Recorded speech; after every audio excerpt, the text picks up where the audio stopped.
माझं बालपण मुंबईतच गेलं, शिक्षण मुंबईतच झालं आणि नोकरी सुद्धा मुंबईतच. या दरम्यान गावचे निरोप यायचे. होळी आली मुंबईतून हार घेऊन या, गणपती आले मुंबईतून सजावटीचं सामान घेऊन या, दिवाळी आली मुंबईतून फटाके कपडे घेऊन या. मुलीचं लग्न ठरलं, लग्न बस्त्याला मुंबईला चला. गावाच्या कोणत्याही कामासाठी मुंबईकर हवा, देणग्यांसाठी मुंबईकर हवा, मतदान आलं तर मुंबईकर हवा आणि काही कार्यक्रम करायचा तर मात्र मुंबईकरच हवा.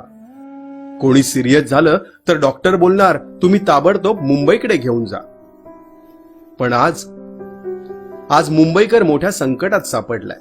एकाही गावातील लोकांच्या तोंडातून शब्द नाही आला की वेळ आली तर आम्ही खोपटीला दवाखाना करू, वाड्याचा अतिदक्षता विभाग करू आणि झालंच तर पडवीत तुमची राहण्याची सोय करू, पण तुम्ही गावी या. इतकं जरी बोलला असतात तरी मन भरून आलं असतं. असो, ही पण वेळ निघून जाईल, उद्याचा दिवस आपलाच असेल, पण नक्कीच लक्षात राहील तुमचा स्वार्थ. आज ना उद्या कोरोना विषाणू संपेलच, मग हजारो लोक गरजेसाठी पुन्हा मुंबईकडे येतील.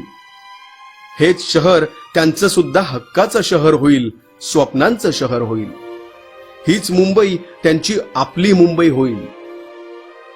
आज माझी मुंबई फार मोठ्या संकटात आहे. माझ्या मुंबईला उपचारांची गरज आहे.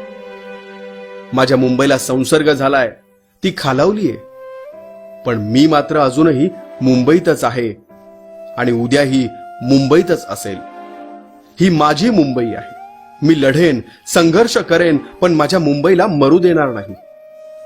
मुंबई माझे फक्त काम करण्याचे ठिकाण नाही, तर मुंबई माझं घर आणि मुंबई माझं कुटुंब सुद्धा आहे.